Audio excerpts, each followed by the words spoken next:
नमस्कार दोस्तों, आज की वीडियो में हम कॉमेट यानी पुच्छल तारा के बारे में जानने वाले हैं। दोस्तों, मलबे का जब कोई हल्का फुल्का गोला अमोनिया और मीथेन गैस को पकड़कर एक छोटा पिंड बन जाता है तो वही पिंड सूर्य के पास पहुंचकर पुच्छल तारे का रूप ले लेता है। इस प्रकार के पुच्छल तारे हमारे सौरमंडल में बड़ी संख्या में हैं, परंतु मानव उन्हें देख नहीं पाता। जिन पुच्छल तारों का निर्माण सौरमंडल में घूमते हुए पदार्थ से हुआ है, वह पुच्छल तारे सौरमंडल में ही सूर्य की परिक्रमा करते हैं। कुछ पुच्छल तारे ऐसे भी हैं जिनका निर्माण सौरमंडल से बाहर हुआ है, परंतु उनकी गति इस प्रकार से बन गई है कि वह सौरमंडल में प्रवेश करते हैं, सूर्य का चक्कर लगाते हैं और फिर बाहर चले जाते हैं। अज्ञानी युग के मानव को पुच्छल तारे का कोई ज्ञान नहीं था। पुच्छल तारे का चमकना पृथ्वी के लिए अभिशाप समझता था, परंतु अब विज्ञान ने पुच्छल तारे को मनोरंजन का साधन बना दिया है। पुच्छल तारा गैस, बर्फ और धूल का एक ऐसा हल्का फुल्का पिंड है जो किसी भी प्रकार से किसी का अनिष्ट कर ही नहीं सकता। अभी तक वैज्ञानिक जो खोज पाए, उनके अनुसार 1,20,000 ऐसे पुच्छल तारे हैं जो सौरमंडल के अंदर आकर चक्कर लगाते हैं। प्रति वर्ष औसतन 300 पुच्छल तारे सूर्य की ओर आते हैं, परंतु उनमें से सूर्य के पास बहुत ही कम संख्या में पहुंच पाते हैं।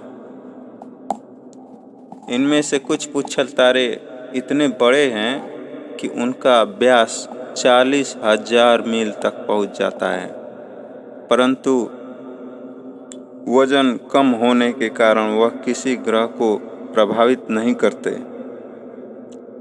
पुच्छल तारे के 3 भाग होते हैं। उसका केंद्र पथरीला और ठोस मलबे का होता है। अधिकांश शरीर बारीक टुकड़ों और बर्फ से बना होता है। उसका बड़ा भाग अमोनिया और मीथेन गैस होती है। जो पुच्छल तारे सूर्य तक नहीं पहुंच पाते, वह तो हमें कभी दिखाई देते ही नहीं, परंतु जिन पुच्छल तारों की गैस समाप्त हो जाती है, भले ही वह सूर्य की परिक्रमा करे, वह भी हमें नंगी आंखों से नहीं दिखाई देते हैं।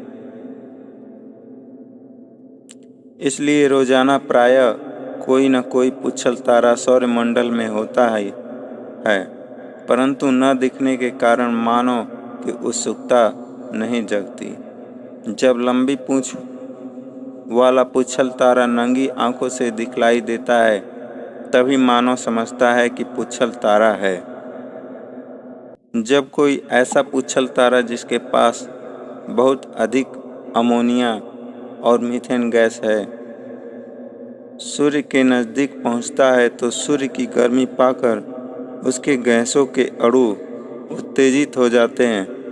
उत्तेजना अणु को गति प्रदान करते हैं। वह उत्तेजित अणु पुच्छल तारे को छोड़कर उसके गुरुत्वाकर्षण में घूमने लगते हैं। सूर्य से बड़ी संख्या में उत्तेजित परमाणुओं की हवाएं चलती हैं।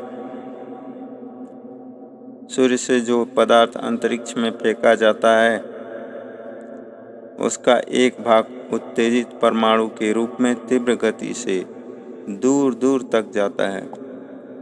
सूर्य के वह तीव्रगामी उत्तेजित परमाणु पुच्छल तारे के उत्तेजित अणुओं को धकेलकर पुच्छल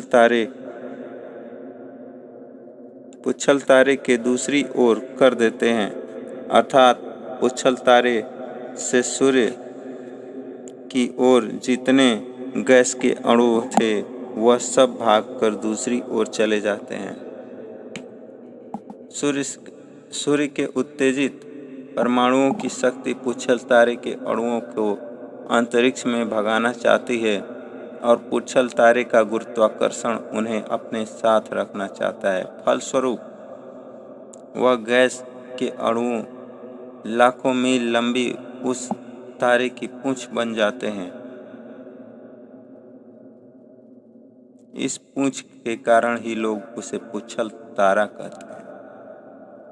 यह पूंछ सदैव सूर्य के विपरीत दिशा में रहती है, अर्थात वह पुच्छल तारा जब सूर्य की परिक्रमा करेगा तो उसकी पूंछ सूर्य के विपरीत दिशा में ही घूमती चली जाएगी।